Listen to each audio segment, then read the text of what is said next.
विश्व क्या है, विश्व गुरु बनना है, लेकिन विश्व क्या है? रिलीजन और मजहब के आधार पर तो विश्व की व्याख्या हो ही नहीं सकती, और अगर होती भी है तो भी उनकी मानचित्र की व्याख्या है। लेकिन हमारे यहाँ तो विश्व के आगे जाकर ब्रह्मांड की कल्पना की गई है, बराबर ना, ब्रह्मांड की।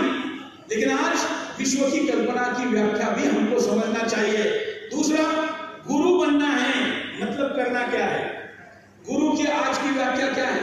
आज तो शिक्षक को गुरु कहते हैं, वास्तवता शिक्षक गुरु नहीं है, होना चाहिए था, लेकिन आज का शिक्षक गुरु नहीं है। वो शिक्षा नहीं देता है, क्या देता है? ज्ञान और शिक्षा में फर्क है, विद्या और शिक्षा में फर्क है। विद्या दे रहा है या केवल शिक्षा दे रहा है? तो आपको शिक्षा दे रहा है, क्या दे रहा है? शिक्षा दे रहा है। विद्या दे रहा है, कौन सी विद्या दे दी? विद्या का नाम बताइए। आज आपको विद्यालय में, महाविद्यालय में, उच्च महाविद्यालय में, उच्चतर महाविद्यालय में जिनमें विद्यालय लिखा हुआ है, उनमें आपको विद्या कौन सी दी गई? दी गई है क्या? जिसमें शास्त्र में जिसको विद्या कहा गया वो तो नहीं दी गई है ना। तो फिर विद्या क्या है?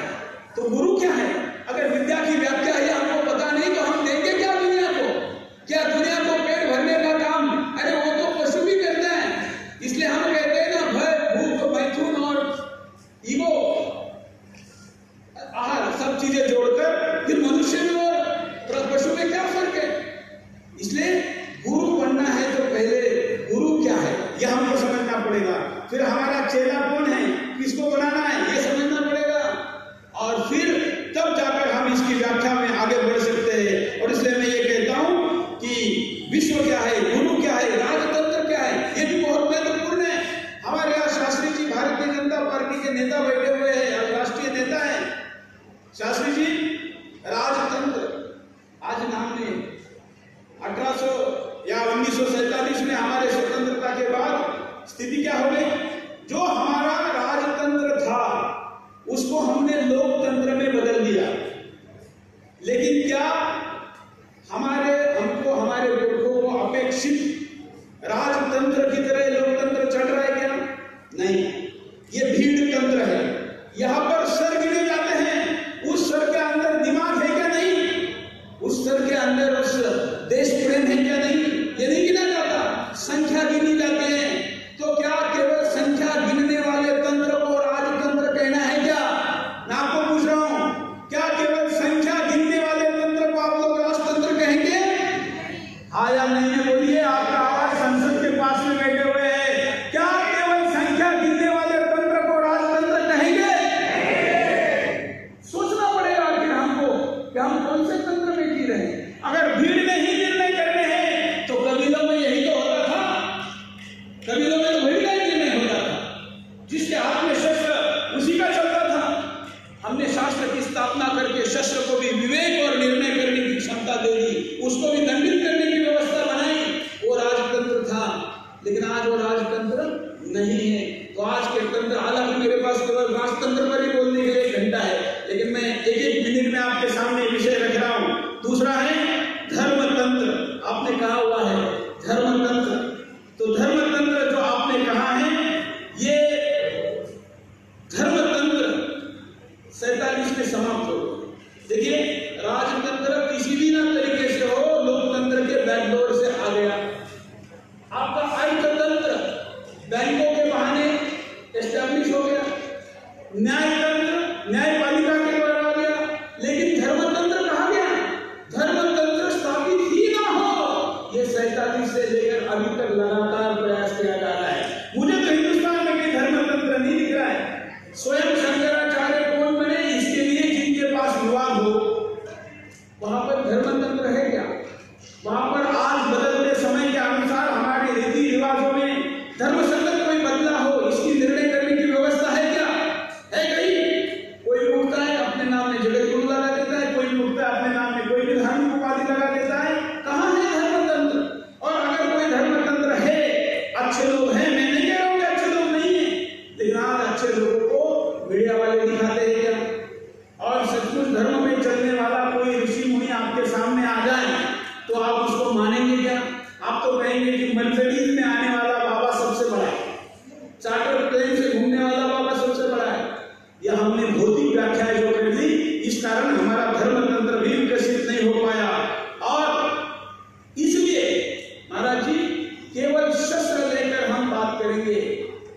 उतना ही पर्याप्त नहीं, क्योंकि शस्त्र तो शत्रु के भी हाथ में, फिर हमारा शस्त्र और उसके शस्त्र में फर्क क्या है? हमारे हाथ में शस्त्र चलाने का भी नियम था। हमारे राजा युद्ध को खेल की भांति स्पोर्ट्स ट्रिक्स के साथ खेलते थे, और उसके नियम थे कि सूर्योदय के बाद युद्ध शुरू होता था, सूर्योदय के बाद समाप्त होता था। किसी के हाथ का शस्त्र गिर जाता था तो उसको शस्त्र गिरे हुए व्यक्ति पर वार नहीं होता था। लेकिन आज क्या है? आज तो जिहाद ने व्याख्या बदल दी। हम छत्रपति शिवाजी महाराज जी का बहुत उल्लेख करते हैं, नाम लेते हैं, उन्होंने यही तो बदल करके दिखाया। उन्होंने कहा कि तुम जिन लोगों के साथ युद्ध का नियमों का पालन करते हो वो किसी पुरुषों के लिए है, शैतानों के लिए नहीं है। ये तो रात को 2 बजे अगर तुम पे हमला करते हैं तो तुमको रात को 4 बजे हमला करने की कला सीखनी होगी, और वो उन्होंने करके दिखाया।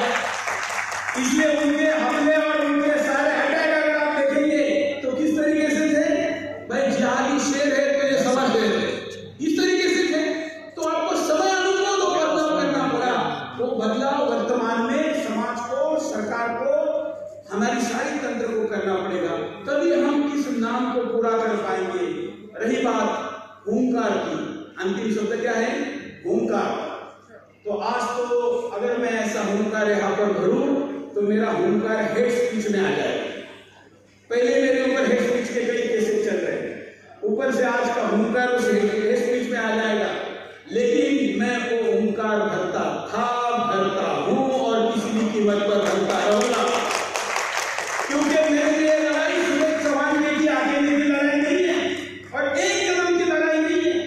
तुम्हारे यहाँ तो वापस आने की व्यवस्था नहीं है, इसलिए तुम सब कुछ मर के फट के बम बांध के मर जाते हो। हमारे यहाँ तो ये जैसे ओलंपिक में रिले बैटन होता है ना, मैराथन दौड़, रिले बैटन, वैसा है। मेरा देश मेरे पिछले पीढ़ी ने दिया है, अगली पीढ़ी को मुझे देना है। मेरे दौड़ मुझे सही तरीके से, अच्छे तरीके से दौड़ कर ये बैटन अगली पीढ़ी के हाथ में देनी है। मैं रहूं ना रहूं, ये बैटन अगली पीढ़ी के हाथ में जानी चाहिए, ये हमारा संकल्प है। और इसलिए हुंकार भरना आवश्यक है। हम भूल गए, हम प्रतिशत भूल गए। किसी की बहन को कोई लव जिहादी आता है और उसको उठाकर लेके जाता है, तो भाई ने 100 नंबर पे फोन करना चाहिए या वहां पर बहन को बचाना चाहिए? क्या करना चाहिए? भाई तुम्हारा तंत्र तो कहता है कि 100 नंबर पे फोन करना चाहिए। क्या करना चाहिए? क्या तुमको राखी इसलिए उसने बांधी थी, इसलिए बांधी थी कि तुम 100 नंबर पे फोन करो? हम भूल गए हमारे कर्तव्य को, हमारे मूलभूत सिद्धांतों को। और इसलिए हमें अगर ये पूरी रचना, ये व्यवस्था जो हमको फंसाने के लिए, हमको डम करने के लिए बनाई गई है, उससे अगर लाना है तो शौर्य लाना होगा।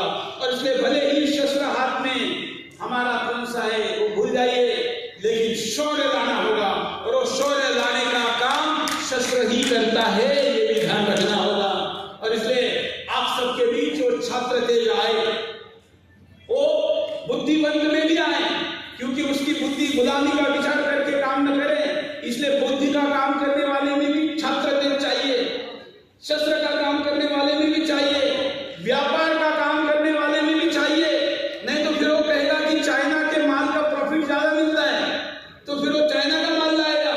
लेकिन अगर व्यापारी में भी छात्र तेज है तो कहेगा कि 2 रुपए का नफा मुनाफा कम हुआ तो चलेगा, लेकिन चाइना का उत्पाद नहीं लाऊंगा। इसलिए व्यापारी में भी चाहिए, सेवा करने वाले में भी चाहिए कि वो भाव चाहिए। और इसलिए आज के कार्यक्रम का नाम का मैंने केवल विश्लेषण किया है।